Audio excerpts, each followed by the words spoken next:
Bismillahirrahmanirrahim. Assalamualaikum warahmatullahi wabarakatuh. Perkenalkan, nama saya Muhammad Jauhari Burhanuddin dengan NIM 2106398. Di sini saya akan menjelaskan kembali tentang bab 1, yaitu tentang psikologi olahraga. Psikologi yang secara etimologis berasal dari bahasa Yunani, yakni psyche, yang berarti mind, soul atau jiwa, dan logos yang berarti studi atau ilmu. Dimaknai sebagai studi tentang jiwa atau ilmu tentang perilaku.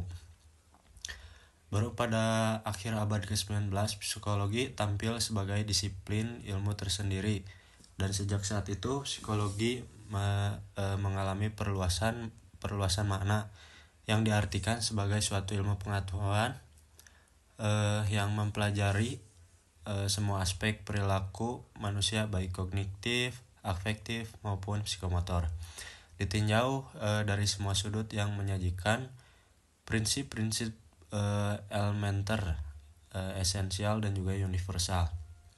Menurut Weinberg dan Gold pada tahun 2019 menegaskan bahwa psikologi olahraga adalah studi ilmiah tentang individu dan perilaku dalam olahraga latihan. Pendapat lain juga menyebutkan bahwa psikologi olahraga adalah sebuah bidang kajian yang menerapkan konsep-konsep psikologi dalam latar olahraga. Dapat ditegaskan kembali bahwa psikologi olahraga ini tidak hanya fokus pada penampilan semata, melainkan juga pada faktor pribadi dan sosial.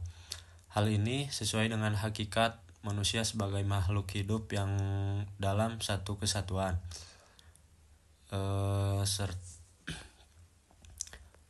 Kemudian menurut Fulham pada tahun 1998 menyebutkan dua tujuan utama penerapan psikologi olahraga. Pertama, mempelajari bagaimana faktor-faktor psikologis dapat mempengaruhi penampilan fisik. Yang kedua, memahami bagaimana partisipasi dalam olahraga dapat mempengaruhi secara positif perkembangan, kesehatan, dan kesempurnaan psikologis individu. Luasnya bidang garapan psikologi olahraga ini memberikan pemahaman lanjut gitu pada bahwa sebenarnya psikologi olahraga ini terkait dengan bidang-bidang lain, yaitu seperti psikologi perkembangan, psikologi belajar, psikologi kepribadian, psikologi sosial, dan psikometri. Untuk memahami gejala-gejala psikologi ini yang terjadi dalam olahraga dapat dilakukan beberapa pendekatan, mengingat situasi aktivitas olahraga ini bersifat unik yang mengiring guru pendidikan jasmani, pelatih, dan pembina olahraga, menunjukkan perilaku-perilaku khusus yang berbeda dengan perilaku individu yang tidak berolahraga. Beberapa pendekatan ini yang perlu dilakukan antara lain secara pendekatan individual, yaitu sosiologik dan interaktif, multidimensional, dan pendekatan sistem. Kemudian rujukan yang bisa dikaitkan untuk menjelaskan manfaat psikologi olahraga dalam kepentingan yang bersifat umum adalah manfaat pengembangan ilmu pengetahuan ini. Seperti diketahui ada 4 manfaat dalam ilmu pengetahuan ini, yaitu menjelaskan, memahami, lalu ada meramalkan, dan mengontrol. Yang pertama ada memahami.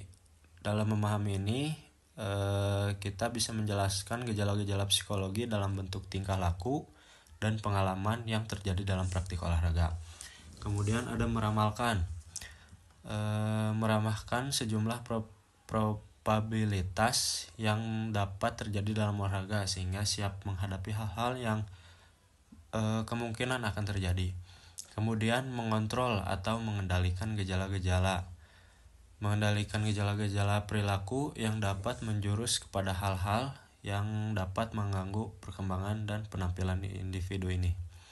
Mungkin cukup sekian video dari saya. Assalamualaikum warahmatullahi wabarakatuh.